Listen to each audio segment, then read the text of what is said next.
You know, Cody, fuck people. Hit your record button Okay. now. Everything bothers him. He's unbothered. He calls it unbothered, but that's what's cute because everything bothers him. He's bothered. I'm a botherina. Oh, there we go. And I don't know why I started recording, because Snoopy B needs something. I think life is lovely. What's up, everybody? Thai Rivera here, the absolute best LGBTQ comedian in the world.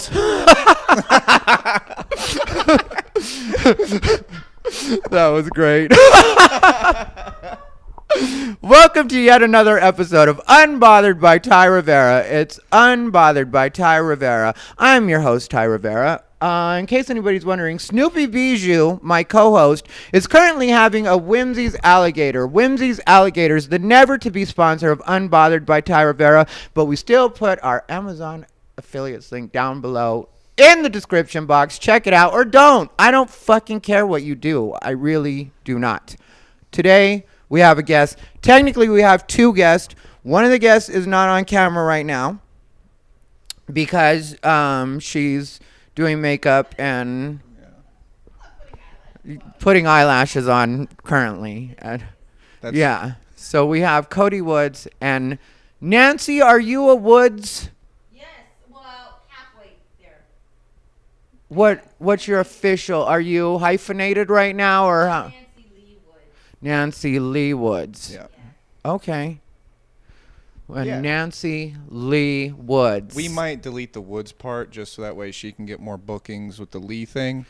That's going to be handy coming up. I told you Handy? Oh, that double entendre you. Guys. Okay. Well, there was the massage. Yeah, there. Yeah, that's why I think things are going to start booming, Nancy. Nancy's Asian, for anybody who doesn't know. Yeah. Cody's white, for anybody that doesn't know. She got me one of those DNA test things because she wanted to find out what I was. And then they do this graphic where the world spins, and then it shows your region, and then just every percentage. And it just kept spinning and then landing in the same region. Spinning, same region. And then it's like, believe it or not, you're white. Thanks for the $200. Yeah, well, it's good to know, know, that you're full, or a lot white. Was there anything else they found, or was it just... I guess Spanish, right? That was cool. He's 12% Spanish. Oh, okay, so Another colonizer. a fellow Latino. I didn't know we have another Latino on the show today. Oh my God, I'm I so could go excited. totally LA comic with it and just totally go hard with it. Yeah, growing up Latino was really hard. Is NBC here by any chance? Yeah, you got to do the diversity showcase now. Yes. Look, I'm 12%. So, are we doing this or not? Right. Yeah. Teach you a little bit of Spanish. It'll work out. Yeah. Cody was here Cody and Nancy are here in Vegas because they're just wanted to get out of LA and do some spots. And then Cody, what did you end up doing? Did you do anything other than LA Comedy Club, or was it? That was it. It was really just to escape LA because I was like, you know what, I can't seem to plan very well in Vegas. But let's just leave LA. That's the priority. And this place is amazing.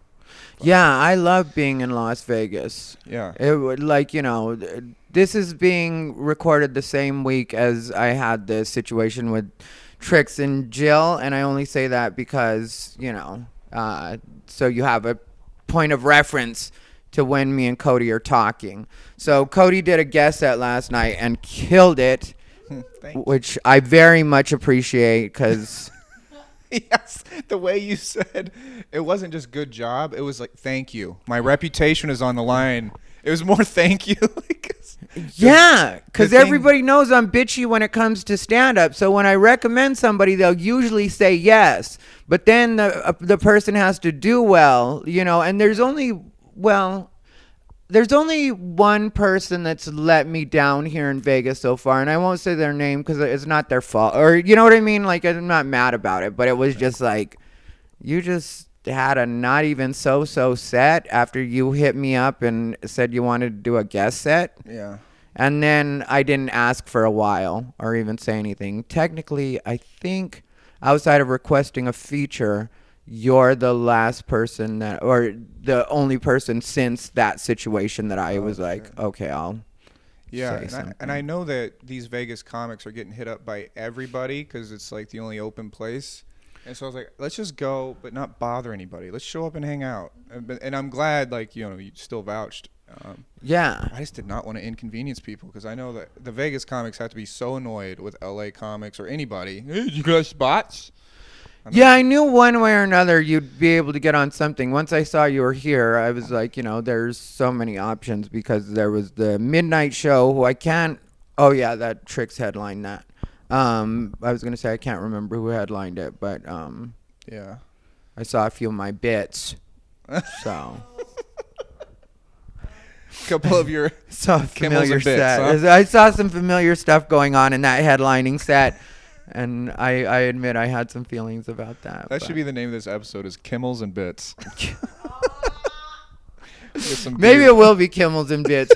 But she really deserves even in that she couldn't be the headliner, for what? It's true. Like there was weekend drama, she wasn't the headliner. She was still just a fucking feature. Yeah. Yeah, so all that was going down as you came to watch me. Yeah. And Jill's problems and Trix's problems and yeah, but we went out and had a nice dinner. it was great. And so that's more like the way my life works. Like I think people think I focus on that's just happening. You know what I mean? That's just like, yeah, that's there, but it's not my focus. What do I care? All I did was read you and go about my night. Read you. Just kept making it your life. You know what I mean? Like, I can't stand him. I don't want him here talking to everybody about me. And it's just like, what, bitch, do you have anything else going this weekend? That's the way I feel with people when they're like being so, because people hold on to shit and I really don't. We established, I don't fuck with you. You don't fuck with me. That's it. You know what I mean? We had you never had anybody like talk shit to you or tell you what you really are, Yeah. That's the thing. Probably not. It's that's the difficult part about people. And I don't think there's anything wrong with telling somebody the actual truth. Because if you think about the way the argument started, it was her thing, to take however she wanted, because she's the one that said something to me and I just told her that I wish she would take actual responsibility for things that she says and does.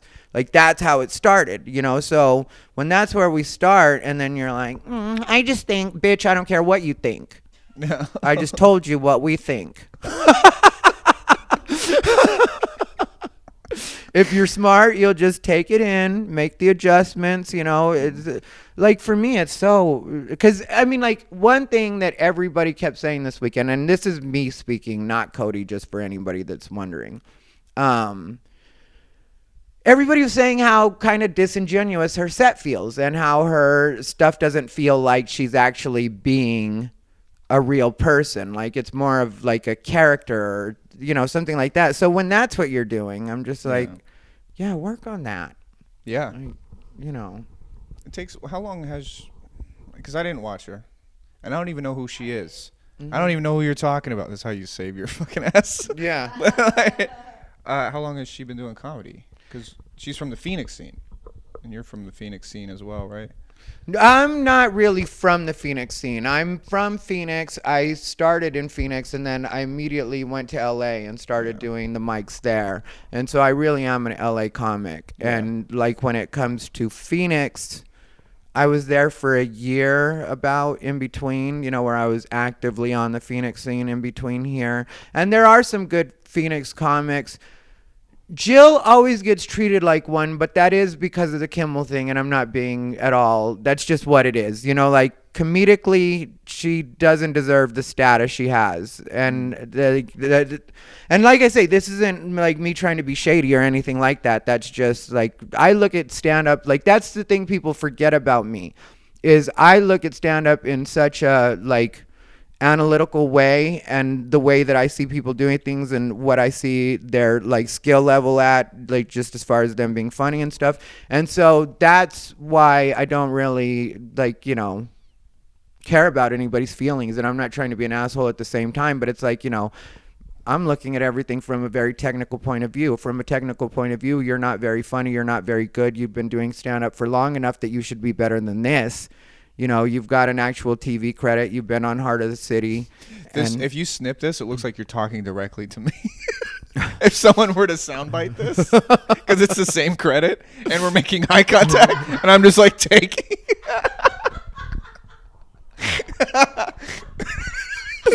Oh yeah, it's bad with that. Like, We could do that for the teaser for this episode. Like, wow, Ty really went off on his guest today. Have you seen the Kimmels and Bits episode where he just? Yeah, but no, like it's not like. How long have you been doing stand up now? 15-ish years. Really? Yeah. Yeah, then you started not long after me, and we met at San Jose. Kind of, wasn't it San Jose? Yeah. You headlined a show, murdered it, and we smoked some weed in the parking lot. And I always remember this quote from you. You're like, the world's made out to be this big scary place. It's really not.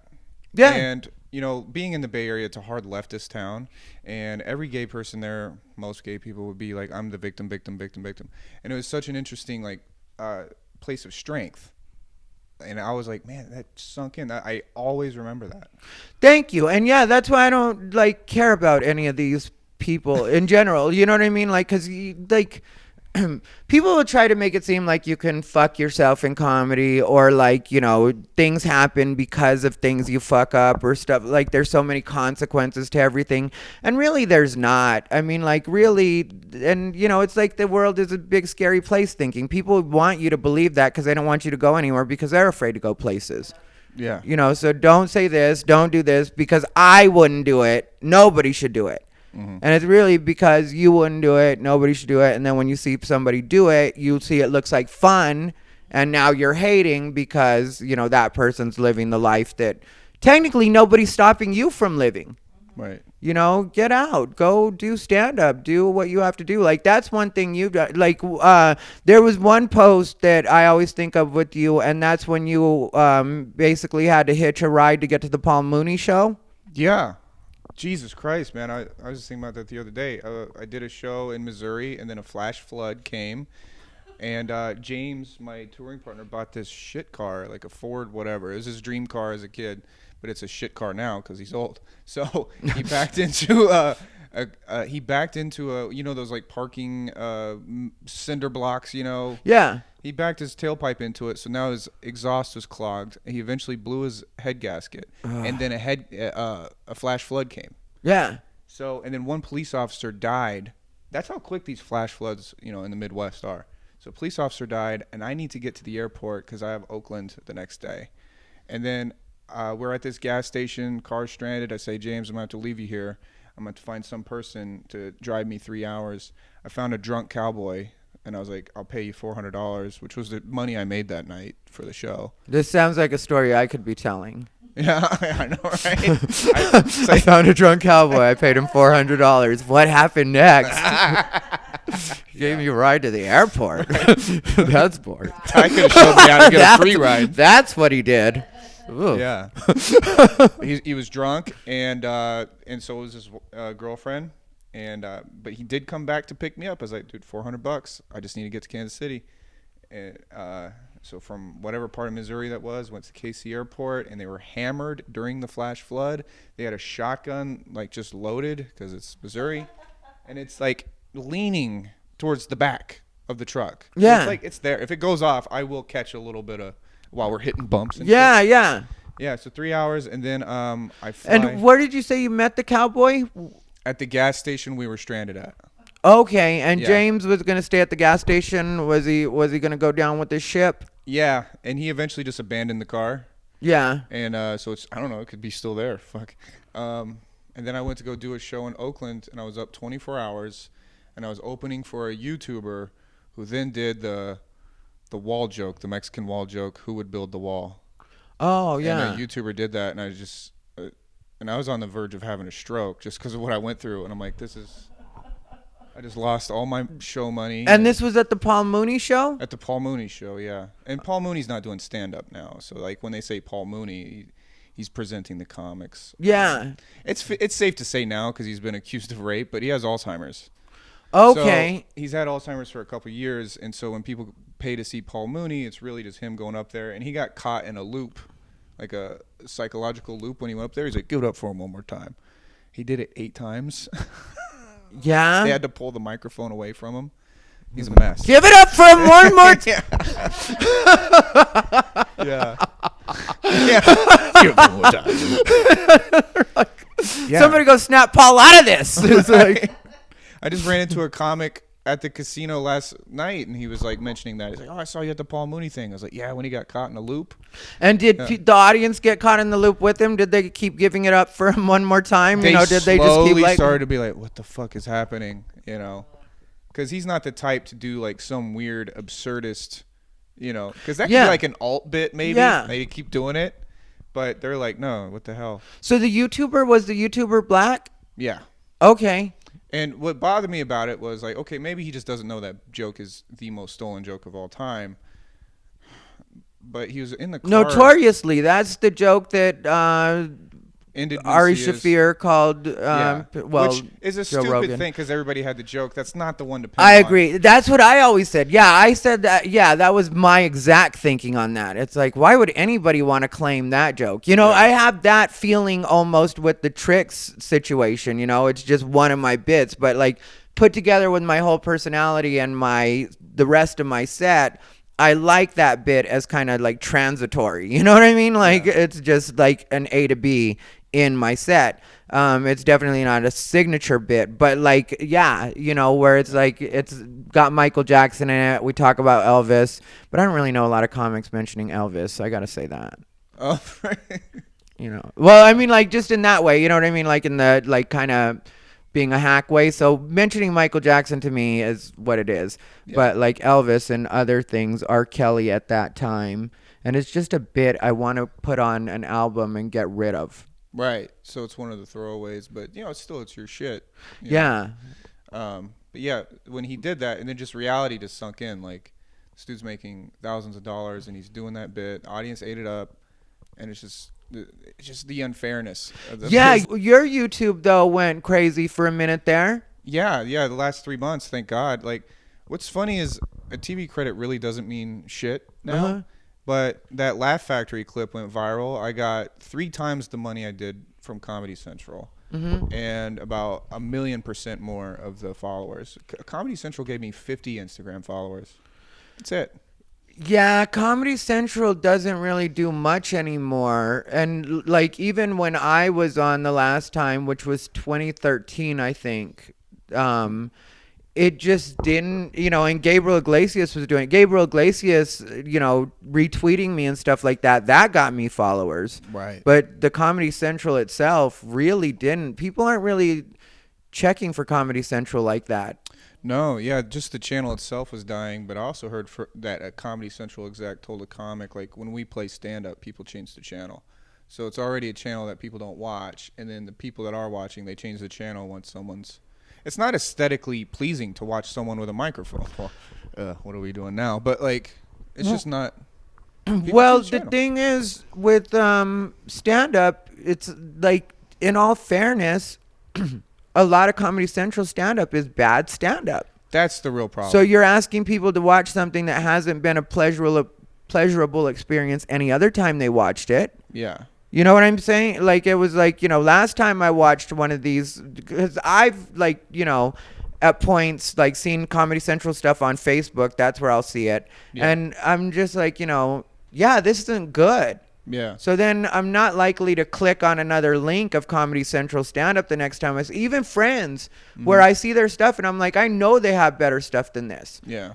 So why is it I'm watching them do this watered-down, crappy version of what it is they do? Like, it's almost like they ask people on Comedy Central and Netflix to kind of scale back. Don't give them your A game. Keep the bar low so we can, Because at one time, Comedy Central Presents would launch careers. Oh, and yeah. that's when it was good, too. There was a lot of good comics. And then they just, it's almost like on purpose.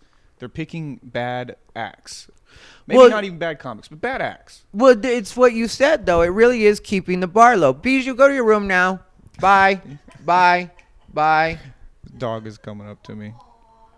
What a good dog. Trust me, she has her moments. She'll be out in a second. I'm gonna have to lock her up all the way. She's gonna spend the rest of her weekend in the clink. Yeah.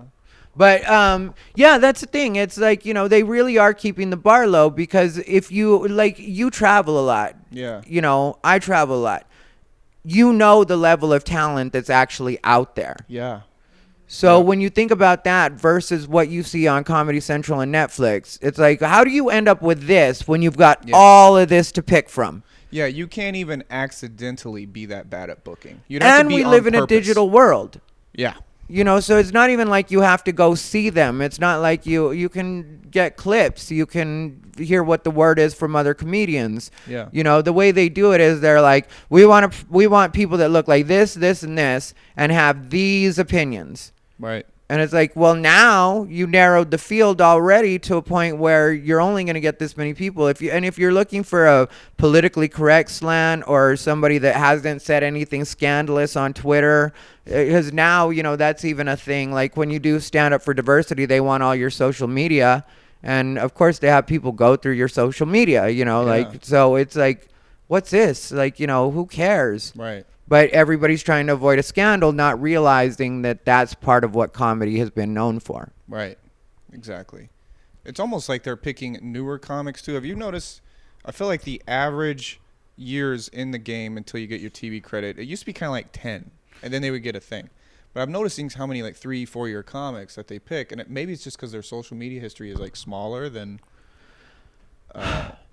Yeah, I don't know what that's about. Well, also, what you have to remember is a lot of the people that are on the way to that road, you know, if you think about, like, you know, say the people that handle things in LA, the bookers of, like, you know, improv and stuff like that. Like, in a lot of cases, it seems like they pick people that they like to hang out with Yeah. to get more spots. And then those people advance. And in a lot of cases, those people are cool to hang out with, but they're not necessarily the funniest or the best. Yeah. How are you gonna have a social life if you're going up all the time? Period. Yeah, and then, you know, like, you know, also young, I think they try to, like, you know, still appeal to, like, they think they're gonna compete with, like, the influencer space in some ways. Yeah. I feel like in stand-up, where they're like, you know, let's go for a particular look, you know. Yeah, that's definitely the case. I had one management company who was hip pocketing me in 2014. We both know this company. It's a very big company. Yeah. And I was at lunch, and then they had dropped me, and I didn't understand why. How do you get dropped from being picked? You know, you're not even signed, but they drop you. Yeah. But For then- anybody at home that doesn't know, hip pocketing is when it's like an agency or management will basically represent you, but you're not officially signed to them. Yeah. And so they'll help you out. They'll throw you shit here and there. Like, you know, depending on your relationship with them is how much they kind of Yeah. do for you. Were they doing a lot for you, though? A little bit. Yeah. Tiny bit. Some festival stuff, some audition stuff. Very, you know, some club work because they're connected to clubs. But then I had a lunch with one of the junior managers, and they, you know, I was always cool with them even after the drop. And then they were like, look, you're white. You're fucked. Like, so it came from industry. Like, I'm okay with that, because, like, we do need to open up. You know, we need to make it a true meritocracy, but that meritocracy is diverse, but we don't need diversity. We need meritocracy that leads to diversity, you know? Yeah, and I really do feel like if people were honest, it would even itself out. Exactly. Like there are plenty of talented white, there are plenty of talented Latino. It's just they pick the worst, and they pick based on what they think is going to be marketable. Right. That's what stand-up has turned into for some people, where it's like they want to concentrate on the marketability. And one of the things that I like about you, that I also do myself, is like whether, like, you know, how active you're able to be on certain things is sometimes dependent on what's going on around you. But the fact is, you always stay consistent in trying to do your own thing. So while you are still open to doing things for, like you did Heart of the City, or, you know, like the different things that you do that are kind of industry, you're still always trying to do your own thing. Yeah. You know, which is what we all have to do. And especially now, why wouldn't we? Because Right. when you don't have to sit around and say, hey, pick me, pick me, pick me, and you can actually just set up your own stuff and be like, okay, I'm going to post this and let me see if people like it. Yeah. Then you're not in a position anymore where you have to be like submissive to the industry. Right. And it's also going to be better for you because you're considered somewhat edgy. You know, some people would say, like for me, you just do stand up. You're a comic. Yeah, that's how I see it. It's just like when you're like a piece of beef jerky next to a bunch of cotton candy, you look salty, but really you just, you know. Yeah, that could food. fit. That Like, could, I don't- yeah. Yeah. Yeah, that makes sense. And it's true, you know, and it's like, so, yeah, you're always thinking of the funny thing, which is what you have to do. Yeah. It's not about In a way, I'm glad I was forced into a corner, because now I realize, well, this is all I got. I might get a few cool industry things here and there but that's not the focus, you know. And I would say when the time comes, you will if you want to.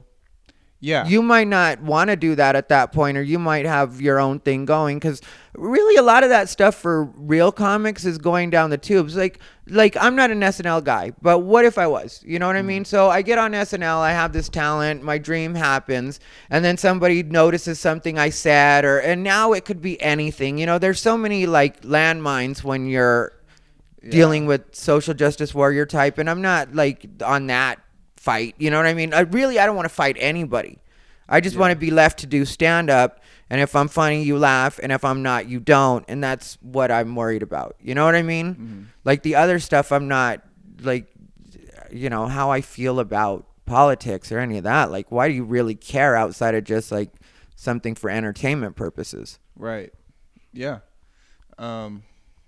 The birds are nice. I got ADD. It fucking sucks.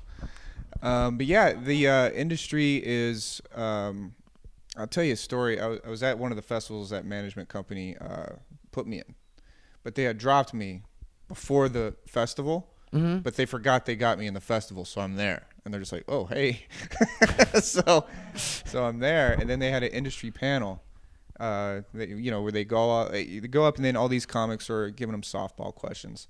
I decided to grill them. Everybody. Tiffany Haddish was there, like fucking, like everybody. I was like, so if you have a A+ comic with 400 Twitter followers, and then you have like a D- comic with 400,000 Twitter followers, who do you sign? Oh, they got so fucking mad at me. Like this one agent from New York, he just started like cussing me out in front of the panel. He's like, I don't even know who you are. I don't even know who the fuck you are.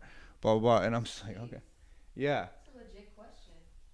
Yeah, it's a legit, because I need to know what to prioritize. Don't tell me to do my thing, do a seminar, like be an artist. Like if I'm supposed to be worrying about marketing more than bits, then maybe I will do that for a little while, or I'll know how to split my energy and I won't be this dumb artist. Yeah. And then they got really mad, and then eventually Claudia Kagan, she was the booker of Arsenio, she eventually just interrupts him. She's like, he makes a point. By the way, he's very good, and I can't get any of the comics I want on Arsenio because the execs ask what their Twitter following is first. Mm-hmm. And then, oh man, did I create a shit pile. Yeah, well, you know, that's what it is in a lot of cases, and people don't want to admit that. That's why I say once you create your own following, then you decide what you'll want to do with it. You know, that's why I'm not worried about anybody, because it's like, you know, my years of putting, because I did that for a while, when people are like, well, if he had done this, he would probably be further. If he hadn't argued with this person, he would probably be further. And it was like, you don't know my actual life. I could tell you where things have gone wrong and what has been the major fuck ups. And those haven't been the major fuck ups. Usually that's me just saying, fuck it. This bridge doesn't go anywhere. Let me burn it so I don't accidentally cross it again. Yes. I think that's very effective. Yeah, well, Burn that's it. the way I feel about it. Then I never go back to that ex because I broke his fucking windshield. You know what I mean? Yes. Like that kind of thinking. Even if I get weak, you wouldn't have me back. So that's the way I feel with a lot of these situations. But people don't understand. Like, I was there when I had a general meeting with E, and they got so disinterested when I told them that I didn't want, like, I'm not your stereotypical gay. I'm not going to do makeovers. I'm not going to, and I was telling them, because at first I said that, and then they were like, well, what do you mean? You know what I mean? And I could tell they already looked like, this doesn't sound right. He doesn't want to do these. And so then I, gave him a couple examples, like with the doing makeovers. I was like, I don't really care about fashion that much. I'm not going to talk about what somebody's wearing. I'm not that kind of gay. And they were just like, okay, well, and that's, that's the thing. They like, if you do it their way, they want you to be a particular thing. Yeah. Where if you just build your own thing, it's Right. like, And all they right. don't even know they're basic, what I'm starting to notice. They don't. They Yeah. think they're really like cutting edge, and they're like they've got their fingers on the pulse. Yeah. It's really sad because, like, even when I hang out with some industry, the lady that told me, oh, you're white, you're fucked, right? Yeah. I had brought up something about Def Comedy Jam. She didn't even know what it was. Yeah, and I don't know why we're talking about Shang, but He was on Def Comedy Jam, that's right. yeah, What he did was bullshit. I'll go on camera saying that because I don't know the thing with Jill and Trix, but I mean, fuck Shang for that, for real. Thank and you. his friend. And Yeah. I forgot his friend. I was at the festival with his friend, the other guy, but he was so cool at the festival, and for him to be so disingenuous and try to set you up and frame you. Black Pedro. Yeah. The Yeah. fuck, guys. And I don't care if you see that, like, guys, that was not right, and everyone can see through it. Thank you, because I got a lot of comics hitting me up about that were like, told me they want me to do their podcast, and that they did think that it was bullshit, and like, it's been a lot of people being supportive about that one, and it's cool because like, as comics, like, it would be like if right now, like, I had something that I secretly wanted to attack you about, and like, you think you're here to be a guest and us to have a good conversation, then I turn it into, and you're like, what about, this is my Sunday afternoon, and you're lucky I stopped by your place, asshole. Yeah. What about that? They're not even paying you. Yeah. And you brought in the traffic. It was their highest views just because you were on, and everything else, no one gave a shit. Yeah, and they should have let that Facebook version play out, because we had gotten into it good on Facebook, and so people were going to be able to see that. Like, the thing is, I may be a little bit like, burn the bridge every once in a while or stuff like that, but the behind the scenes on that was I was trying to help Shang actually make that something at that point, because my thinking at a point becomes, okay, we made content. I don't like Black Pedro, fuck him, but between me and you, Shang, like, let's promote it. I was like, I just posted, like, because I had sent him a few DMs before all that shit, like, kind of went sour in my way, because for me it really was like that. It was like, we did some content, and so I told him, I put up a post about your thing. I don't like Black Pedro, but me and you are cool or whatever. And then I was like, feel free to put your links to the show in the comments of what I just posted. And then I posted another thing, I think, one other thing, just to make my point and say why I said what I said on that podcast. And for me, like, we are, I guess, kind of still debating on Facebook at that point, or I'm still saying stuff on Facebook, but that's more of a promotional tool. Yeah. I did your podcast. We had some Jerry Springer-esque conversation. Yeah. People love that shit, and I'm not happy it happened, but we might as well benefit from it. So then you pull the clip from Facebook, and then eventually pull the clip from YouTube, and it was like, what do you have the show for? Yeah. if you're not gonna stand by and promote whatever the fuck's going on. It was clear they had a political agenda. We watched the whole thing. Yeah. You were so gracious and kind for a long time, and then finally you're like, okay, you pushed me enough. Yeah. Thanks. Yeah, and I really was like, even after, like I said, because it's all just content to me. Like the shit with this weekend with Trix and Jill, like that. I'm not actively mad at them. Yeah. Yeah. I'm not. It's just Yeah. content. You know what I mean? Like, yeah, I was annoyed. You did my bit. I'm pretty sure Trix is gonna know to just let off that bit altogether. You know. And then Jill will go on being what she is in Phoenix, you know what I mean? Like that, she'll continue being her. And then, you know, we all just go back to our lives. It's not like I actively hate them, but it's just content and a story that paints a picture for me. Like if I tell people, like, you know, why I don't like certain types of people or why I don't hang out with certain types of people, or like right now we're talking about it here, but there's no emotion attached to it. And that's the way I felt with Shang and Pedro at that time. And I still feel that way again, because, you know, that actually got me quite a few views on my YouTube, and it was long. And so, you know, it got me watch time and a little bit of revenue. And so I'm like, what am I upset about? Yeah. They were doing that. You know, I mean, like, you helped me create. So. Yeah. Yeah, and the internet is surprisingly fair sometimes. Like, I think they were going for a certain audience because they're like, oh, if we just woke it up, look at all these dumb fucks that will follow us. Yeah. But, you know, they should have known, like, if they're going to set up bowling pins and just knock them over, you're not a bowling pin. You can find a dumb person that could, you know, be the punching bag. Yeah. I'm like, are they stupid? Do they not know? Yeah, I ended up hearing that that's what they had because they had two other Trump supporters on. Yeah. And they had done that with them, like just like made them look stupid or like really, you know, I don't understand. Like that's why I get so mad, because I don't understand the point of that thinking. Like, why would you want to have an unproductive conversation purposely? You know, Yeah. like, why would you be like, Ego. yeah. So, yeah. You look cool. You look good. You're like, I got you. You put your checks, you know.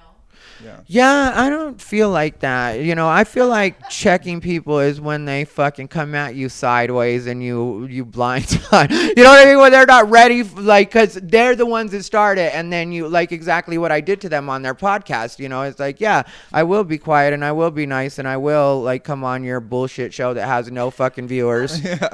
You know, I'll do all of it. But then once you try to shit on me, then, like, you know, what did you think this was going to play out like?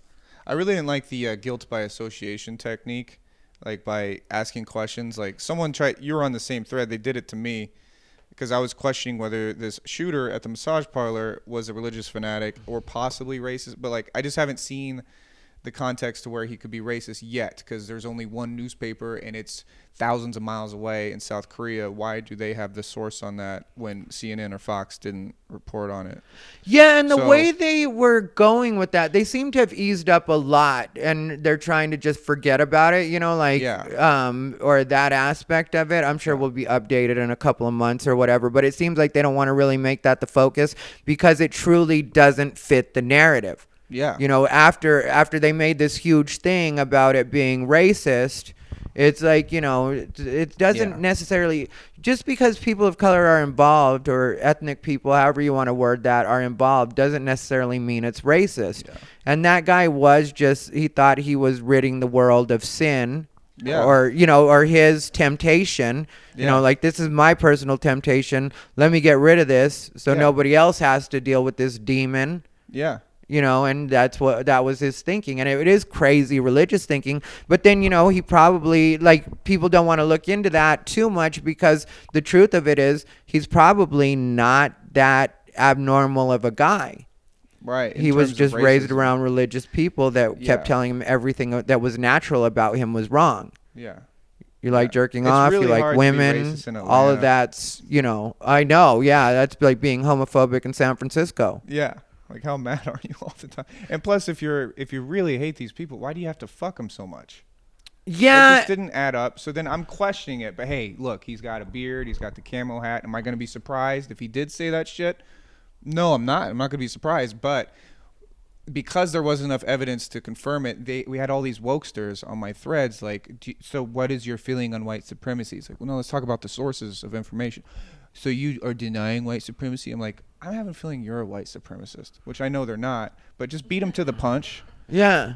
And he's like, no, you answer my question. I said, now I know you're a white supremacist.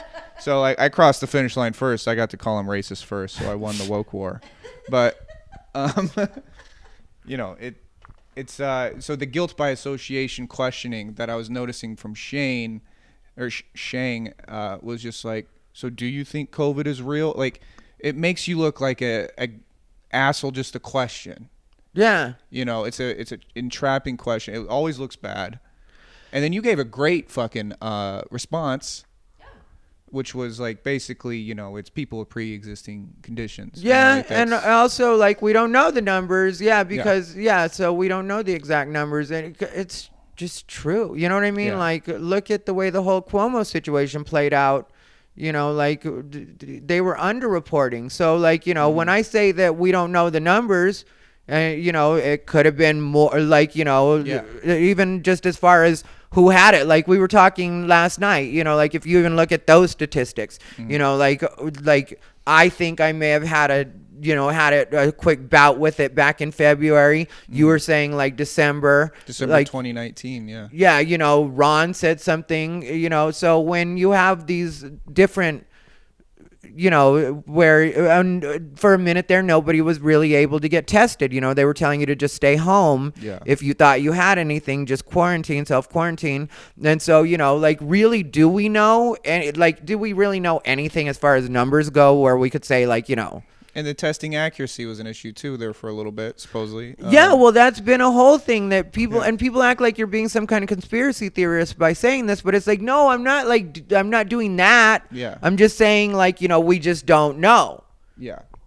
People really can't comprehend gray area very well. Because, like, I was a big proponent of masks even before Fauci said it. I was shocked that he was even questioning whether we should mask. I was like, no, we should mask. Because I used to work in the medical field. But I can also question when there's a 25% discrepancy in New York for cases from what I've read, but that could have been debunked. But I'm just questioning. But I'm also protocol. Yeah, social distance, do all the things. Who gives a shit? And I've always been pro social distance. Yeah, and it's nice, right? Even before COVID. Yeah, you know what I mean? Like, yeah, I'm a big proponent. Let's stay arms. You know, we don't have to be 6 feet, but at least I should be able to, you know, swing around like Wonder Woman and not smack you in the face. Yeah. Right. Like, I really do feel like, you know, yeah, we should be. And also, like, hand washing. That should have been a thing. There should have always been this sanitizer every fucking way. Yeah, and I've always been a hand washing guy where I'm just like, yeah, I want to have clean hands because a lot of times I eat with my hands. I smoke cigarettes, so my hands are always near my face. Yeah. You know, like, you know, I like having clean hands. People are gross. And it's true, you know what I mean? And you like that your hands are the dirtiest part of you, and the first thing we do is shake hands. So why would you not want to wash your hands? So, like, you know, I think COVID has been great for teaching people a lot of lessons like that. Yeah. You know, like reminding everybody. Yeah. You have to train infection control. You have to train it. Because, like, when I was in the medical field, I sucked at doing the protocol when it comes to disinfecting. Because you have to be trained in it. It is a job to be that good at it. So if we expect to, you know, we need a year of training, and that's exactly what we got. Hopefully it continues. We'll see. I don't know. It's no, nice and these not being motherfuckers recognized. need to die anyway, if we're being 100% honest. And I'm not even joking. You know what I mean? Like, a lot of what we lost was dead weight. The other day, I went to the salon and I had my hair thinned out, you know what I mean? Because I had a lot of shit I didn't need in there. And that's kind of the way I saw COVID in a lot of ways. You know, it was just like God taking the thinning shears and being like, all right, we don't need this. Let's fucking, you know. Yeah. Like, from the beginning, I felt like, let this motherfucker run through and see what it kills and what it doesn't. Yeah. Like, that's really the way I felt about it. You know what I mean? Everybody stay no mask. And people were like, well, what about my grandmother? And I was like, I'm not thinking about her. Like, you go worry about your grandmother. Buy her a mask. Like, and people weren't consistent in their, like, I care about people so much. Because if you really cared about people, you wouldn't only wear the mask. Instead of wearing gloves, which a lot of people were wearing and cross-contaminating, which, because gloves increase cross-contamination because you don't think that you have to worry about your hands at that point. You have to throw away the gloves. Yeah. Yeah. You have to have like we would go through 3 boxes of gloves a day. Yeah. And then you see the people now, like, just throw their mask in the street or whatever else. It's like, oh, yeah, I appreciate you caring about everybody so much. Yeah. Yeah. Yeah, there was a lot of that, like, so when you're not even doing your best, you're doing the best for you. Yeah. Mm-hmm. That's what you're doing. Like, if you're wearing gloves and handling everything and not changing out your gloves, like you would have to, which is impossible. Yep. It would literally be impossible to do that effectively or safely for everybody around you in the safest way possible. Yeah. It would be impossible. But these people were still doing it because it's not that you care about other people. You're hoping you live, and you're exactly what needs to die. So there was a lot of dead weight. Wear your gloves, relax, and let's pray this variant takes you out. The UK variant. We're rooting for you. Yeah, I really am. Ole. Fucking dust it. You know what I mean? Just like, and I'm serious. Like, anybody that's offended, don't watch me anymore. Yeah. I believe so that this is the way I feel. In terms of like being infected by, I don't think it's that contagious, as they made it out to be. It's just like pregnancies. When they say, oh, it's just so easy to, get someone pregnant. But you find out most of these accidental births were from dudes just squirting it in, just squirting. It wasn't a pull-out. He would just fucking roll the dice. That's how much, most of the time, when there's an accidental pregnancy, it's not broken condom, it's not weak pull-out game. It's just like, hope she ain't ovulating, squirt. That's how many people there are that don't give a fuck. Like, their just brains don't work. So when COVID comes around, a lot of people that did get it were just fucking stupid.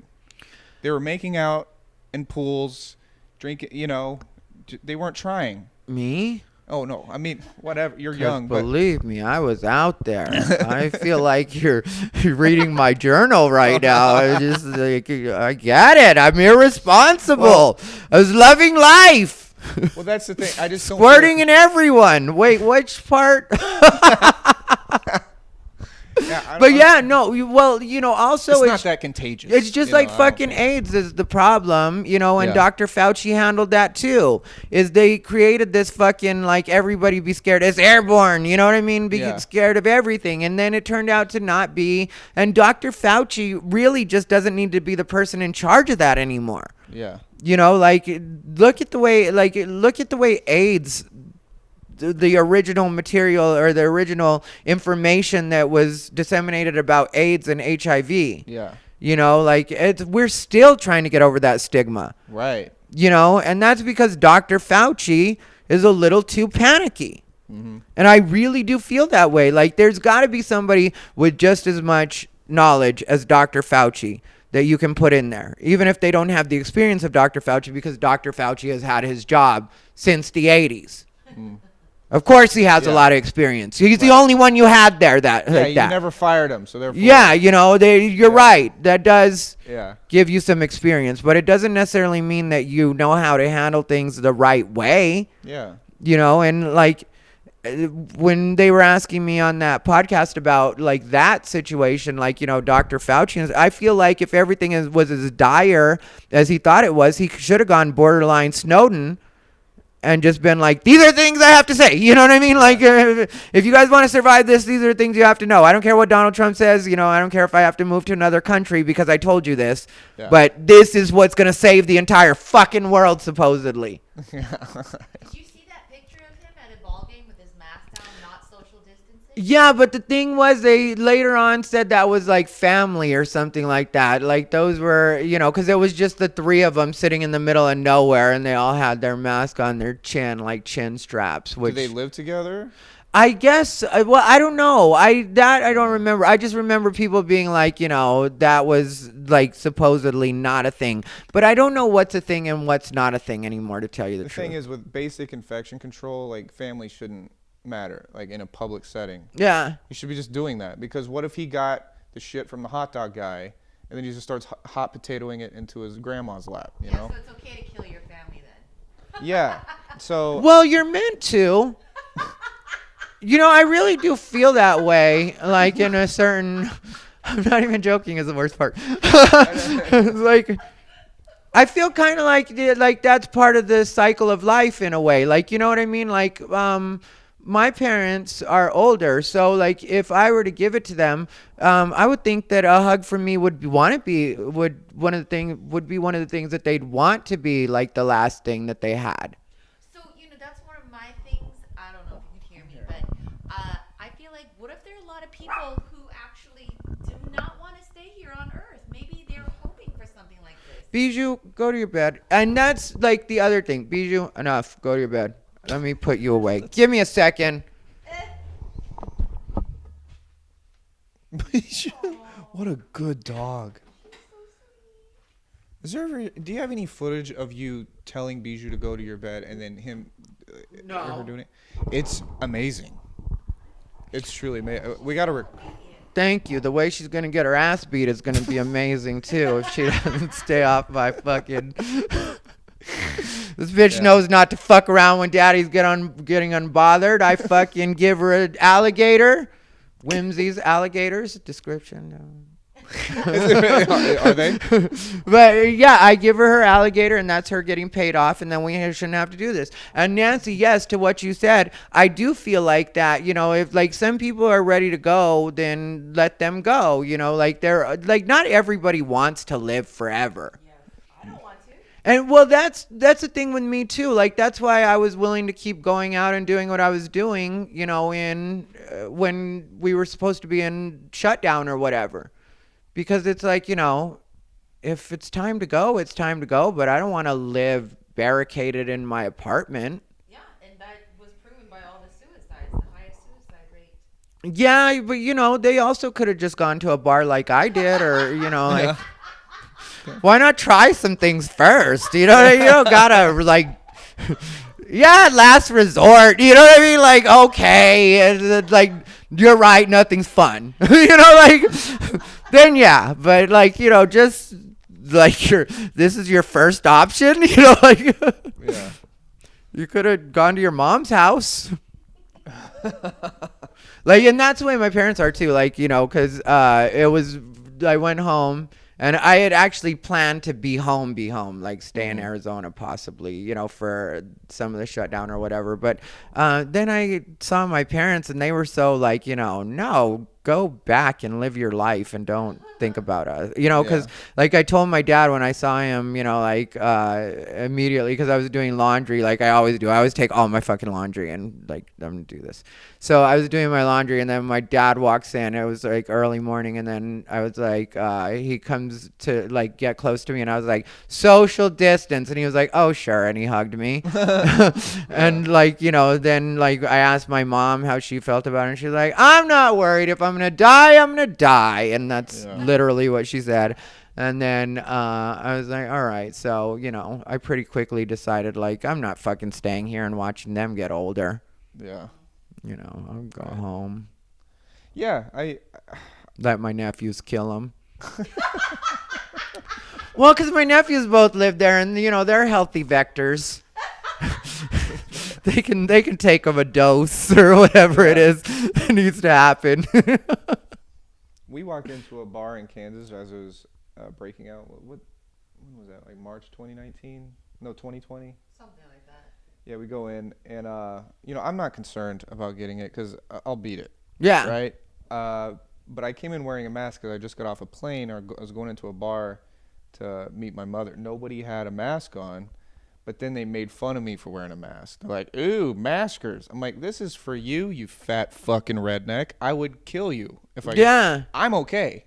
Like this isn't even to protect me. This is so I don't breathe on your fat diabetic ass. Yeah. So people don't even understand. Like, it's almost worth it to give it to them. Yeah, That's it why really you're is. too nice. I don't wear a mask anywhere unless people make me, and that's because, if you get it, I'm sorry you weren't strong enough. You know what I mean? If you get it and Yeah. you die, that's on you. You should have, There is enough government money to stay your ass at home if you are fragile. Like, my dollar is inflating right now for you to stay at home, and if you're not and you're fragile, then you deserve at least 50% of that death, right? Like, But there's maybe even also all of people it. that think they're healthier than they are. That's yeah. like they're not, there's people that don't know they're fat. Kansas. Yeah, They have exactly. no clue how fat they are, because everyone Well, they're else is normal. You know They're what I mean? Like normal. in their thinking, like they're Yeah. like, I'm normal size. And it's like, no, you're a fat guy. You really are fat. Yeah. You just think you're normal because all your friends are fat too. Everybody around you is this bigger size. And then you go to LA and it's like the opposite thing. A lot of people there think they're healthy, but they're actually malnourished to a certain degree. It's like, Yeah. you know what I mean? Like, because you see these women and they're beautiful and they're super thin. And to people, that means health. But Yeah. really, it's like they're not getting the right nutrients, and so they can be unhealthy too. Yeah. It's like, your skin tone is so beautiful with that iron deficiency. Yeah, well, a lot of times that's even just makeup over their iron deficiency. If you were to see their actual face, they're actually kind of pale, or you know what I mean? Yeah. Like, a lot can be done to brighten yourself up. Yeah. Looks into the Well, it's- love it. Or that's what I hear. I don't know. That's what- I don't know. Some of us are just dewy skin. Like I was blessed with these Asian genes, not Yeah. Asian. Oh man. Those railroad workers did a number on my genes. That's what happened.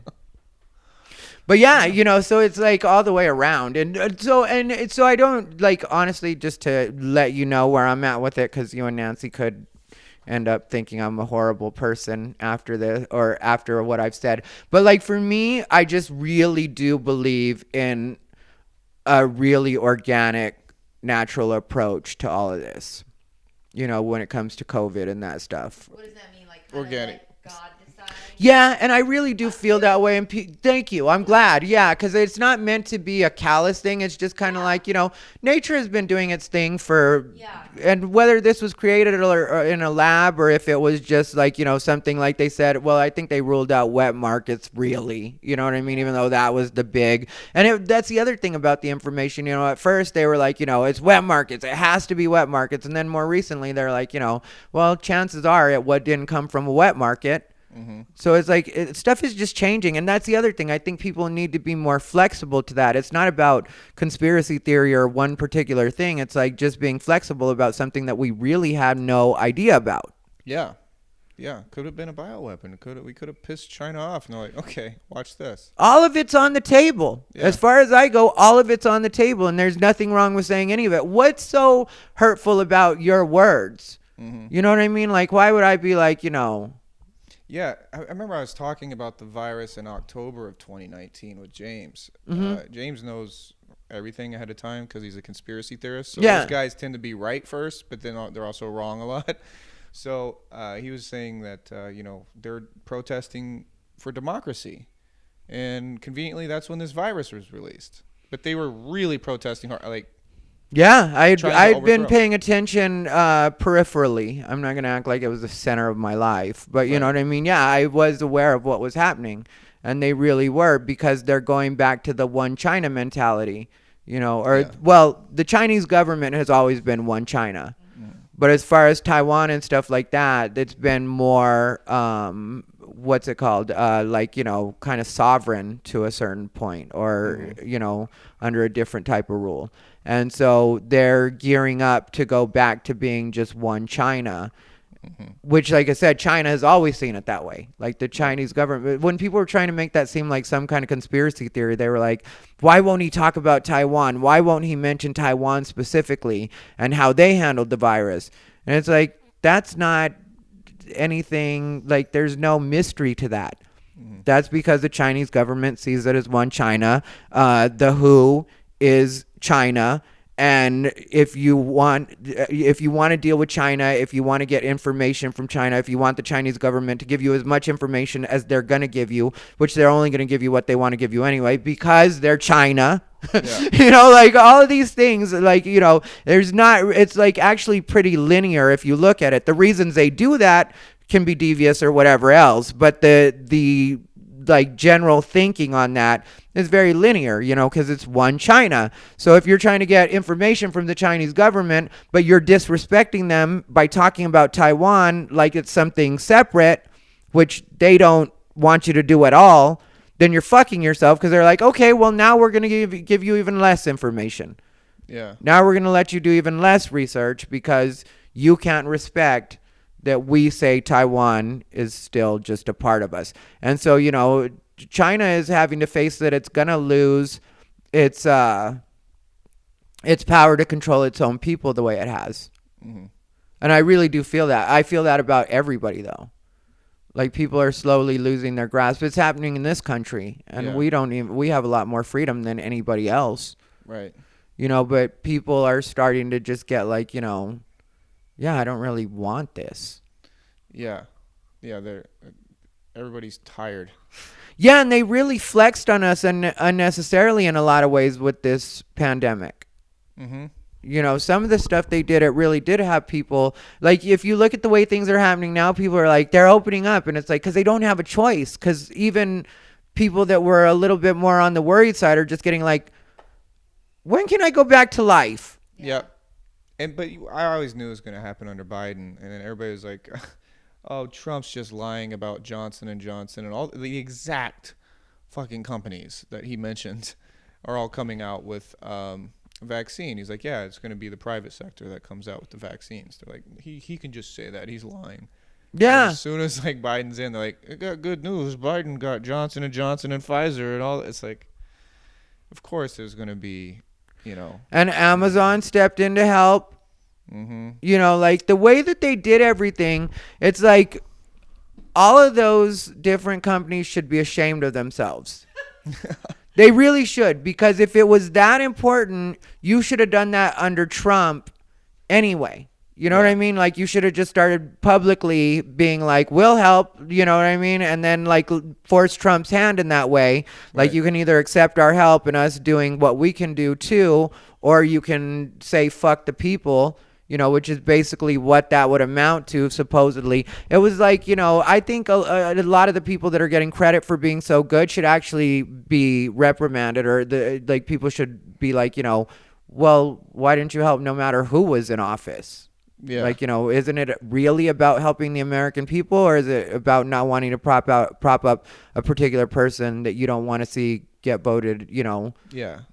to stay? Right. And it's so entirely possible to have a vaccine that quickly, because it's a fucking virus we've seen before in other versions. We've seen SARS. We've seen all these coronaviruses before. Mm-hmm. And if we have like a world effort and government funding to these companies to come up with something, and we're going to cut down the overly crazy regulation and testing of these things, I absolutely think we can come out with a vaccine in a year, and that's what happened.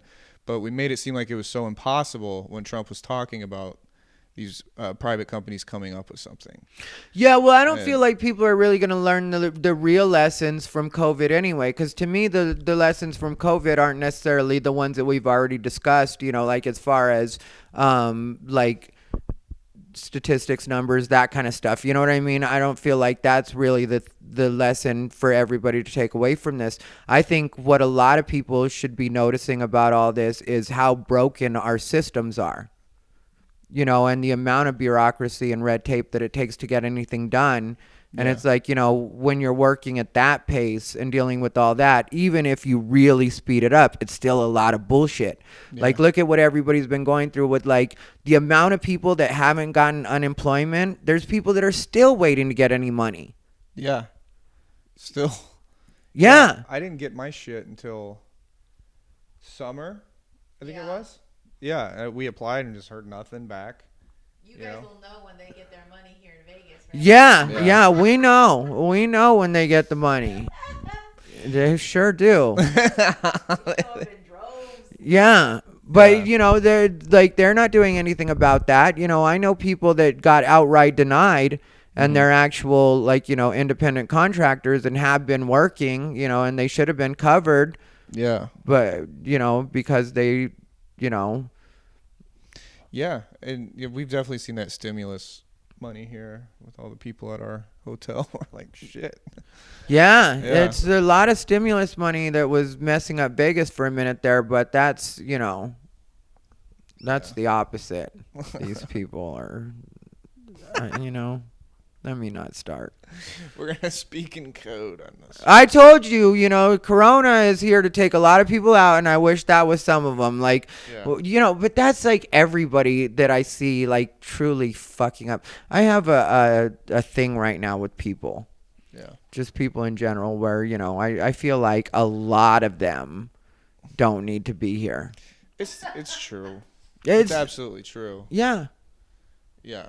I mean, comedy, most comedians should not even be comedians. I agree. And that's not most people should not be alive. Yeah. There's a lot of wasted space. Wasted. Yeah. Oh, boy. I'm a little shiny. Yeah. Do you need a pat down? I think good. I have something. You know what? You want a little blotting paper? She has it. Yes, They're please. awesome, right? Sometimes putting more makeup on makes it. I don't do more makeup. Yeah, I have blotting strips in my bag, and I always blot instead of.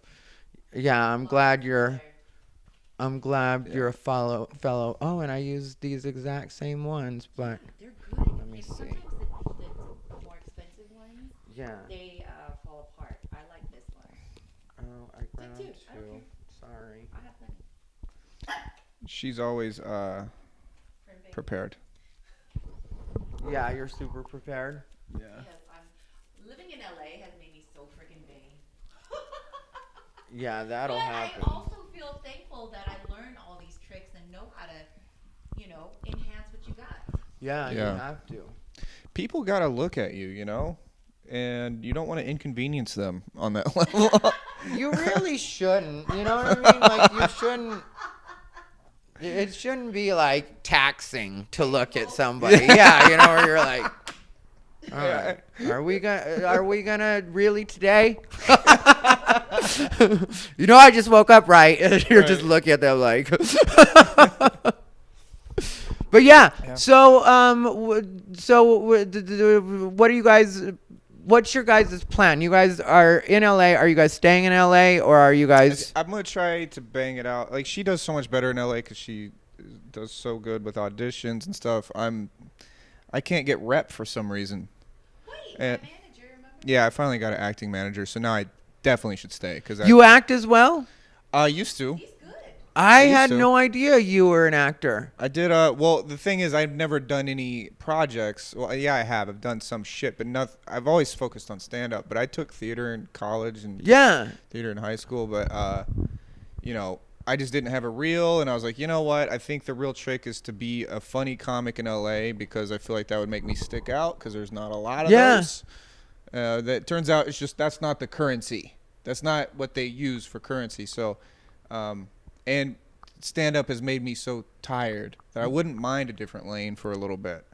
Well, the way I feel about stand up is really I don't care what I do to make money as long as I can do stand up. Yeah.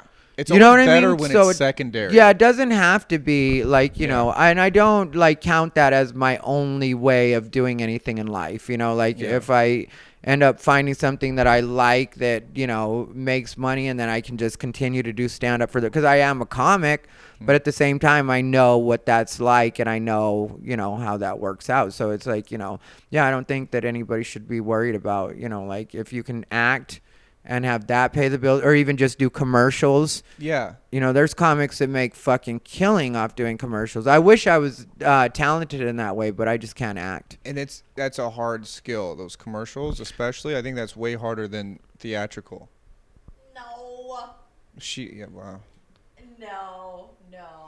Theatrical's way harder. Commercials, you're just a product. You're just a human product. Well, I can't do the product thing. Are you good I at suck reading a at- teleprompter, Nancy? I can do it. Yeah, I've done it before. It's hard. I get confused and It's hard. Yeah. Yeah. Yeah. No, theatrical is hard, but I'm just saying I can't at all do the commercial shit. I Just can't at bad. all do any of it because it involves like being engaged. Yeah. Right. It, you know what I mean? Like I can talk to you because we're having an actual conversation, so I can focus on you. I can talk to you because you're talking to me about something that we're actually in a conversation. But when it's like I'm acting like I'm supposed to be in a conversation, it's like I don't care about this. You know what I mean? Like I'm gonna be looking around. I'm not gonna. Yeah. Because it's like words on a paper or whatever. I did a play before, but it was just a play of one-liners. Oh yeah. Yeah, it was in Hawaii, the Weenie Monologues. This is great. I want to. Oh my god, that's hilarious. Yeah, Weenie monologues. it was the Weenie Man. Kato Kalin was the draw. Oh Wow. my god. Yep. That's amazing. Well, you're gonna have your own talk show anyway. You don't need to be an actor. There's so many Yeah. different things. I mean, like you were saying earlier, these networks, they think they're on the pulse, that they're cutting edge. There's a reason why TikTok has way more traffic than network shows. Oh, yeah. Yeah. And that's going to continue. Like some people think the industry will find its way back, but like I think it'll always exist. There will always be some form of that. Yeah. But I also feel like, it's not going to come back to like being in charge and where everybody has to bow down Yeah. to these Not. networks Yeah. or studios and just, like we know too much. Right. Like when you can edit your own shit and put up quality stuff and then people can access that. Yeah. Like, I really feel like everybody that's creative at all and intelligent will be able to figure out their own thing if they really Yeah. try at it. And you do have to try your ass off, though. It is. And you have it's to a try grind. different things and, like it's not, it is. Yeah, I was trying to build another channel for my my comedy partner that we're touring together with, and he didn't realize the work that I was trying to put in just to have consistent content, and I never was consistent because of that. And then I'm so tired now from it. Like I was shooting all the time, and then the edits are fucking brutal.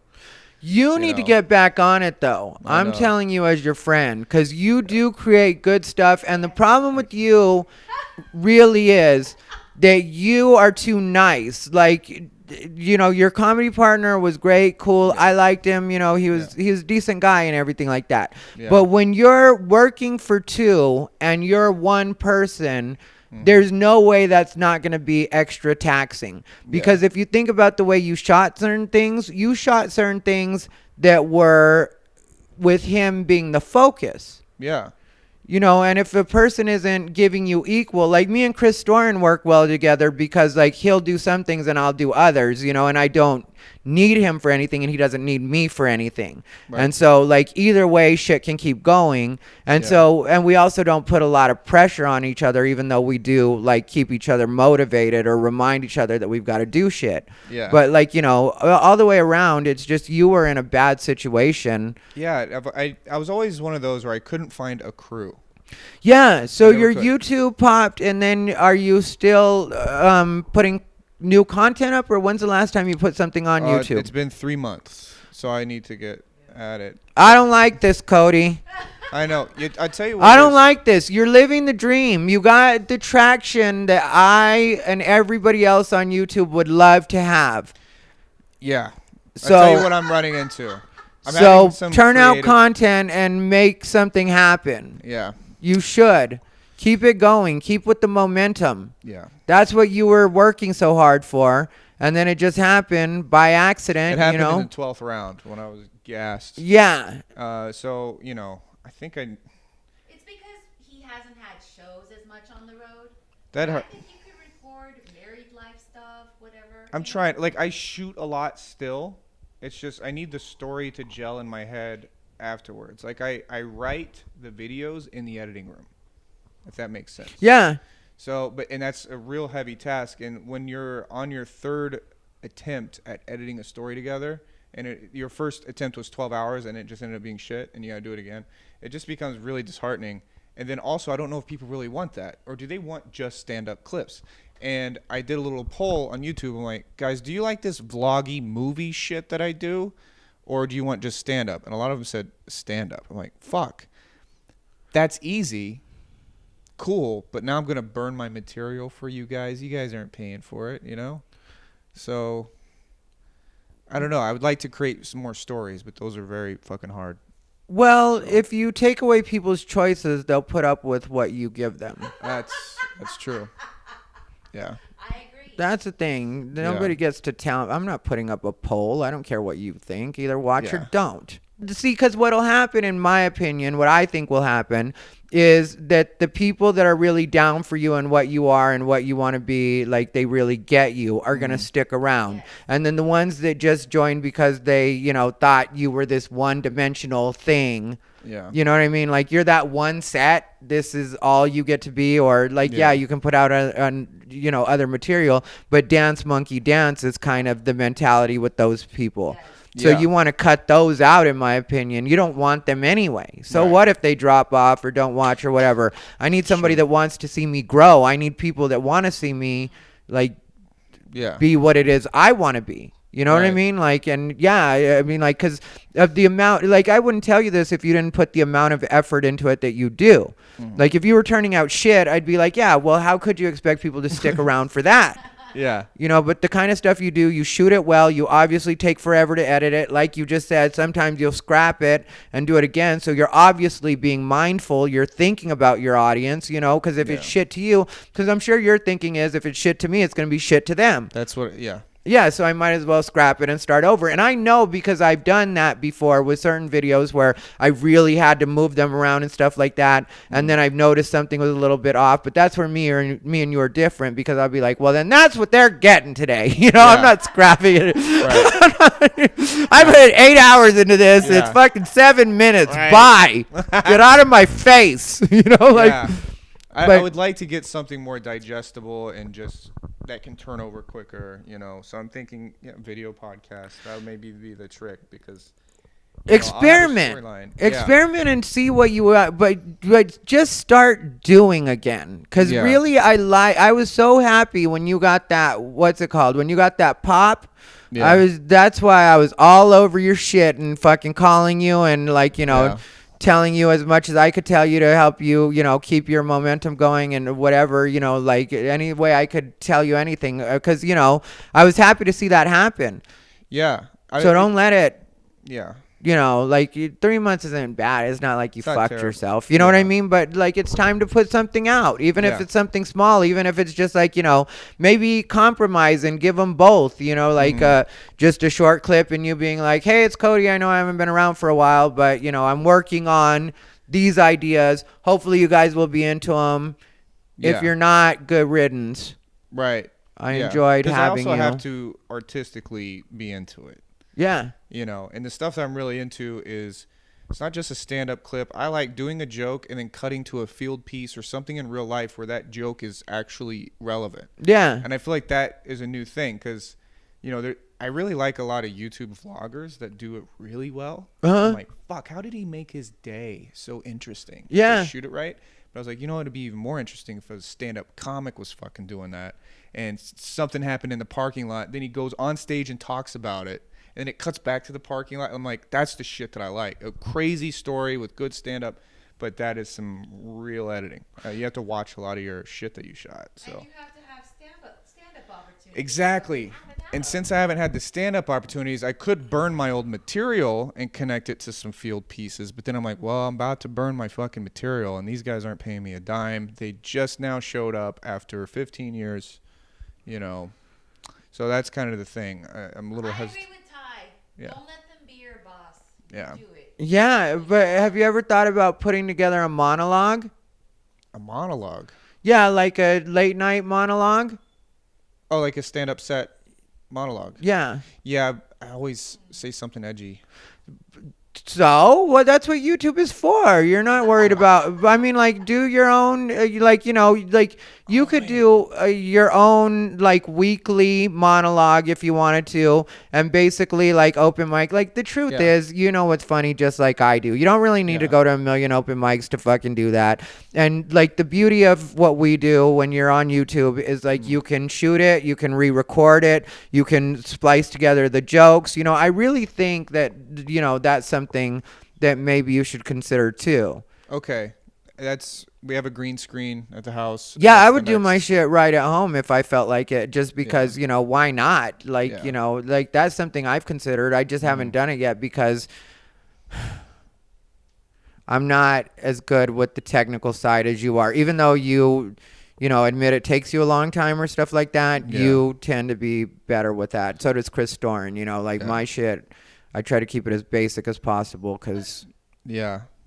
I'm learning how to edit faster. I watched a video saying, like, stop watching the footage in the project as you're editing it. Because I'll go back and watch it and go back. I'm like, no, trim there. And then put this here. And it's like, no, you know what that clip is. Do not click play ever again. Because that's another 3 minutes. That's another 4 minutes. And it fucking adds up. so you don't watch it over. Like, what do you That's what I'm do? going to start doing now. But I used to watch the fuck out of it over and over again. Just to make sure it was, like, perfect. So Okay. you can't do that. If your day is 12-hour editing jobs, which I'm trying to cut it down to 5. 12-hour editing jobs, you can't go out and shoot at 12 hours because you got to sleep the other 8, and then the remaining you have shit to do. It's just not sustainable if you want daily content. So. Yeah, that Shang video was 8 solid hours of editing for me because, I shot the, what's it called first, where I Yeah. was watching it, like my reactions to it. And then I had to go in and cut them in. And then if I had like something I wanted to reference and drop in a clip of, like when I put the clip of them, like their, an episode of their thing, an old Yeah. episode. The Illinois State Health Department. Yeah, thanks. I And was like, dang, that's hard facts right there. yeah, so like editing all that stuff in, that Right. part was a headache, and then having to drop in me talking, and when I wanted to do Yeah. just reactions, and so so I get what you're saying when it's like Because you have to watch that. You have to watch those inserts. uh-huh. So that takes time. You're like, okay, where's the thing? I got to go watch Shang talk. I got to go watch this thing. So a lot of the editing is just watching the shit. So it's like, fuck. I got so much shit to watch. Like if I did an hour-long set, I got to watch all of it. Yeah, and if Make you're not notes. obsessed with the number of views, but you do know the number of views you usually get, and then it's even low for that, and you put a lot of work into it, it really Yeah. does take the wind out of you. You That's know, what it, happened to me. it does. You know what I mean? You're like, all right, well, I only get like Yeah. 100 usually anyway, and this one got 20 after Yeah. I fucking, like, Yeah. And then I This is- started watching. let's talk real numbers here. You know what I mean? Like, None of the time it's hurt that you feel that. yeah, it's like Right. 20. Yeah, and I was started to watch the analytics of like when they lose attention. Yeah. On the videos, and it's a lot of the shit that I took my sweet ass time editing, like just sexy edits, really good, and that's when they're just like, skip until I find him on stage holding a microphone. There it is. Click play. So my video go, whoop, whoop, and then they'll watch fucking stand up, and then I'll go back to the field piece stuff. I'm like, this is where the brilliance is. Like, that's real life, and it's going back on stage. Don't you see? And I don't know if they're catching that. So then I'm whittled down to, okay, just upload the stand up. But I'm like, I ain't trying to burn my material for free. No, because the opposite is what you want. Yeah. It's true. Like, you should keep doing what you're doing in exactly the way you're doing it, the way you feel it, I should say. Yeah. And like only let that be your guide, because really you want the people that appreciate the same part you appreciate. Mm-hmm. That are like, yeah, the stand-up is great, but like I like these things. That's who you actually want to keep. Yeah. Like, you don't want to try to figure out how to please those basics, because like Yeah. and it really is just stand-up, you know what I mean? And Yeah. you're like, well, I know how to do stand-up. And really, if you really like my stand-up as much as you're pretending to on YouTube, you can get your ass up and come to a fucking show. Right. You know, Yeah. like, you travel everywhere. Yeah. So Exactly. when you're actually able to be on the road, you actually do travel everywhere. Yeah. So it's like you can come to. I feel the same way with me. It's like, there's a good chance you can come to see me. You don't have to be like New York, LA to see me. Technically, those are the places you'll see me the least, especially now, you know. So, yeah, if you're middle America or whatever, why can't you come out to see me? Exactly. You know, I got Little Rock coming up. I got Wichita coming up. I got El Paso, Texas. You know, like I'm where you can get your ass up and see me. Yeah, and it's weird that they think they're doing you a favor by watching your shit. Yeah, I do almost no stand-up stuff on YouTube. Yeah, I'm gonna try to shift them over, but all the traffic came from that Laugh Factory clip. It got like what's that? Probably about 2 million hits now. So they just want more of that. And then also just my material alone. I know these fucking basics won't be able to even handle the material that I have because they're looking for like a Gary Owen because they're like, oh, white guy that's funny in front of black crowds. I'm like, that's not all my shit. Wait till I talk about gender neutral bathrooms and you're just gonna log off. Yeah, you know, because like Gary Owen's wife is also looking for another Gary Owen, by the way. Go ahead. Wait, is that true? She's divorced. They're divorcing. Yeah, because I heard about some They're reasons done. why. It's in the hot sheets. Damn, does that mean he can't say as much stuff anymore? You know what? I think James Dean said this, back to what you're saying. He says, you be you until it's you they want. Yeah. That's a good quote, and it's what you're saying. Yeah. Yeah. Yeah, that's what it has to be. Like, yeah, I wouldn't try to fucking, like, you know. Yeah. So that's the thing. It's just trying to figure out what they like. I try to please the people that get me.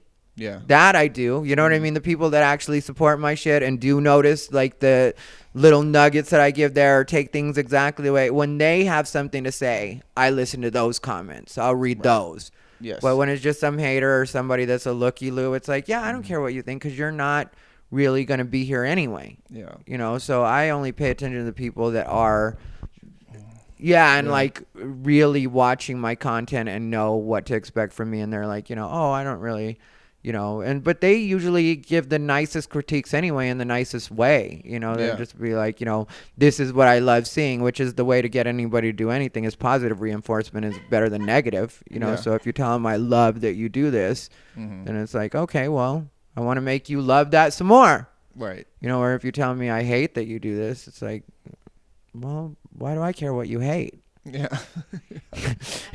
You've always been that person though, so I feel like you were perfect for YouTube. It took me a while to not give a fuck about people. Once I realized that, it took me to realize that. But I feel like you were just born fuck everybody a little bit, right? It's happening more every day.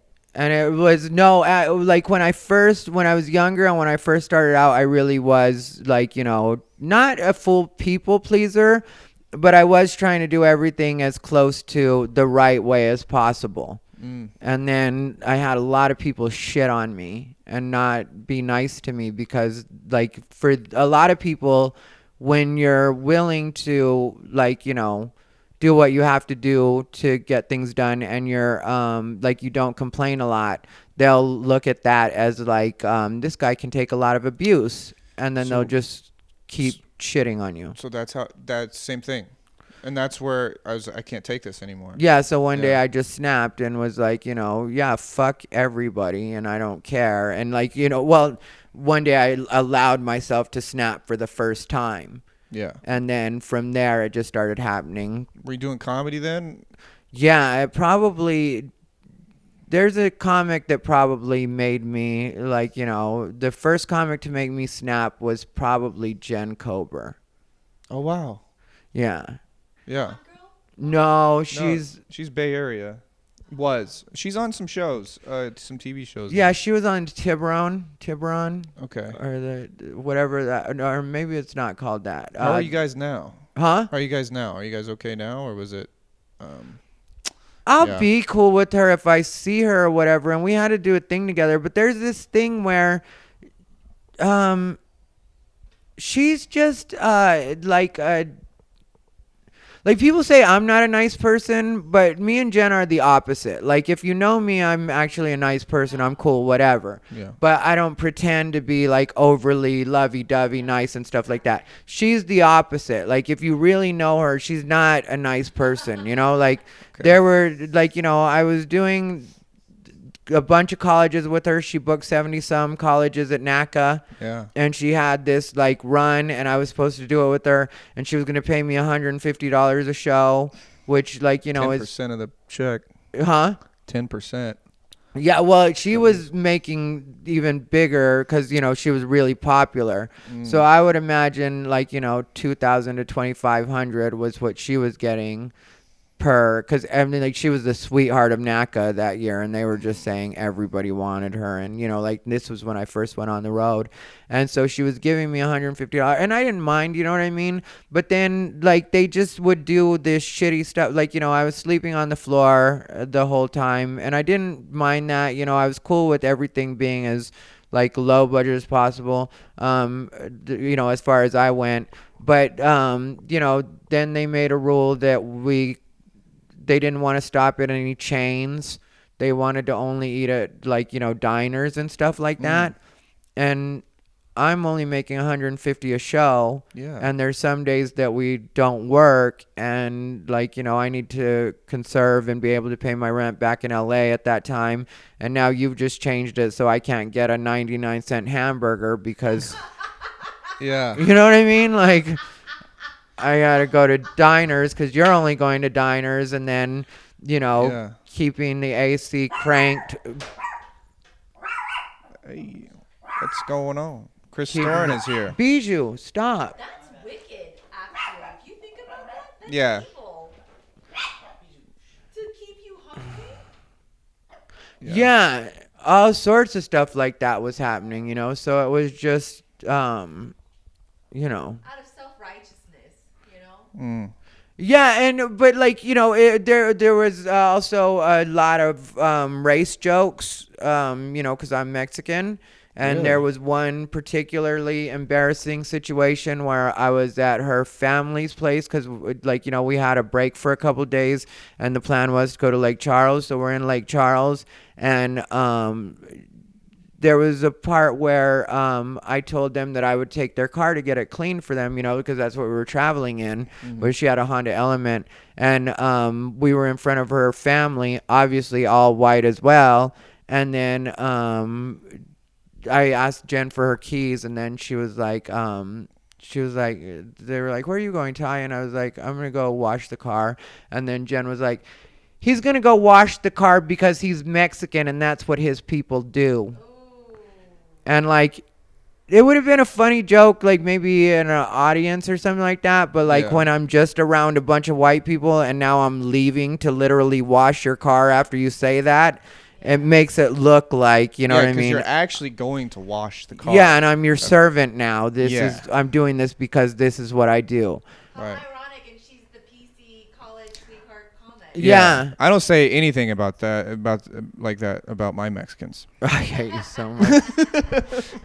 Yeah, and then leave me in the car with the AC turned off and the windows rolled up while you run into a gas station, and then it takes you and your wife longer than you thought, and that happens 3 times. A point where I asked for my blanket because your wife has been sleeping on it, you know what I mean? And it's now my turn to sleep after I've been driving all night, and your wife is mad at me because I want my blanket so I can actually go to sleep after she's been asleep all night using my blanket, you know, like, and that turning into an argument, just like, you know, your dog being a service dog, but it's not really a service dog, and you ask to use my credit card so that we can, like, you know, because the person that checks in has to have a credit card, and you got to be out of town, and I figure it's cool, and just don't put any charges on my card. And then you tell the hotel that I'm hard of hearing and I'm the one that needs the dog. Jesus, man. And so I've got to pretend to be hard of hearing when we get to the hotel. And I don't know how to pretend to be hard of hearing, and I don't want to have to think about that while I'm checking into a hotel. What a mess! Yeah. Sounds like you can't even make this up. Yeah, this was. I finally flew myself home because I really couldn't have any charges on that credit card. I just wasn't comfortable with that. And I was, like I said, not making that much money and, having to take care of everything. And so, like, my thing was, I just was like, okay, when she asked to use the credit card, I was like, okay, but there can't be any charges on the credit card. And she was okay. She said, okay. And so we get to the hotel room, me and her wife check in. I'm having to play hard of hearing the whole time. Yeah. And it's really stressing me out because I don't know, like, if I'm supposed to look at their lips and try to read their lips or if I'm supposed to, like, I don't know how I'm supposed to act. And this is happening, they put us in a special handicap room, which is right near the desk. And so anytime I come out, I got to pretend to be hard of hearing again. Right. I can't talk on my phone. I can't do the stuff. You know what I mean? Yeah. Oh. And then you complain about something. You're like, can I have my credit card back? She's like, no. And you got to be like, what? Like, fuck. Yeah, and so her wife asked me if I wanted to go eat with her, and I didn't feel like eating at that point, and I was like, no, I'm just gonna stay in the hotel room. And then she was like, well, then I'm just gonna order some room service. And I was like, if you order room service, it'll be put on my credit card. That's what they do. And then she was like, it's just gonna be soup. And I was like, yeah, we agreed that we weren't gonna put any charges on my credit card. And then she was like, it's just soup, Ty. And then I was like, please don't put any charges on my credit card. Yeah. And then she was like, I'm going to get soup. And she just picked up the phone. And I was like, all right, I'm fucking leaving. And I flew myself home. Good for you. Yeah. That's great. And Jen threatened me, like, before I left. Yeah, there's no way to be cool after that. Oh, just like, well, Ty, I've told people about you, like my agent and my manager, and I would just hate for anybody to hear anything bad about you. And I was like, well, then don't tell them. Don't say anything about me, and then nobody will hear anything about me. Yeah. And, I can't afford to pay you right now. I don't have the money. They haven't sent me my check, so I don't even have the money to pay you. And I was like, I'll fly myself home. Just make sure you pay me what you owe me, and that's it. Did she? Yeah, she did, but it took a couple months. Oh, yeah, right. Yeah. No, they give you the check pretty quickly. I know, but that's the way she played it because she was still trying to power play. But we're cool now. But she every once in a while will try to chime in with like real liberal type shit, and I'll just last time I let her know she was racist. Nice. On Twitter, so. Well, that's so it was imperative that you eventually get independence in the business. Yeah. Because there's so many people like that. See, I was saying on video, I'm trying to shoot a vlog today. What I always loved about you is that you comment on almost every slight or inconsideration or just all these fucking assholes in this business, which most people are assholes in the business. They're the worst people. And because you comment on it, you get looked at as the bad guy. Mm-hmm. So it's like in sports when someone responds to a foul and then they push, that guy gets ejected, the second guy. But really he was responding to. And so when people try to act like, oh, look at the drama that surrounds so-and-so, or look at the drama that surrounds Ty, so he must be the problem. Like, you don't know how many fucking assholes there are. Yeah. Because if I comment on which I do, I comment a lot, but if I did it even more, it would look like I'm just a constant problem. Which I know it looks like I'm a constant problem because I already do it enough as it is. Yeah. So I never use that as a rubric to like judge somebody. Like, oh, there's drama surrounding. I'm like, they might just be fixing the fucking cesspool. Yeah, and if you're in my actual life, there's actually no drama. Right. There's that shit that fucking happens on the outside, but Chris Doran, we're best friends. We don't have any drama. I hang out with Lizzie Korea and Freddie, occasionally that's a couple of people that I hang out with. Mm-hmm. We don't have any drama. Ron Vai is a good friend of mine, even though we don't get to hang out all the time or anything like that. We don't have any drama. My best friend Renee, we haven't argued in years. Last time we were drunk in Atlantic City, and I do admit I flicked her in the nose, but we're ethnic, and sometimes brown people do shit that white people consider abuse. Anyway, we don't hit our kids. It has been absolutely lovely chatting with you, Cody. Great. Where can people find you? Where do you want to be found? I would love to be found on YouTube. That's where I want to put my. I know it comes up. Cody Woods comedian or just put in Cody Woods comedian. My channel will pop up, and I'm trying to. Let me know what you guys think about this No, experimental comment. don't let them know. Don't. Yeah. You don't care what they think. Remember, we've been over this. You That's don't right. I don't fucking care what care. you think. Watch it. But thank you. That's what Cody needs from you is to watch it. Just watch it. If you like it, keep watching it. If you don't like it, stop watching it. Keep watching. Don't it. share your opinions. Nobody fucking cares. Open a hate new watch tab. It. Open a new Yeah, tab. hate Let it watch play it. through. I need this. If you really hate it, yeah, just let it fucking and do that for me too. Yeah. Yeah, just hit a playlist and let her go. Turn the volume down. I don't care if you don't listen. It's not. I don't need your attention. I need that money. Oh man. This was Well- truly wonderful. It's an honor to be here, and your set looks amazing. Congratulations, Chris Storin, and your art. This looks incredible. Thank you. This will be better next time. Thank you, Nancy. For where can they find you, or where do you want to be found? They didn't even get to see you. I'm actually a date coach too, part-time. Nancy Lee Woods Coaching, or YouTube. YouTube for me too. You're a date coach? Yeah. Okay. We can talk about that another time. All right. So you you just start coach the dates. prostitutes on how to get these dates? That's true. I'm in business. They That don't would be need any fucking coaching. great. And she's just like, all right, approach that car. Hey, want a date? It's Just like- stick some booty cheeks out. yeah. All right. Well, so say it again, Nancy. YouTube. Oh, so yeah, YouTube Nancy J. Lee or NancyLeeWoodsCoaching.com for date coaching. NancyLeeWoodsCoaching.com. Got it. All right, ladies and gentlemen. Well, Snoopy Bijou says bye, even though she's currently in the pokey. Appreciate you watching. This has been Thai Rivera, the absolute best LGBTQ comedian in the world.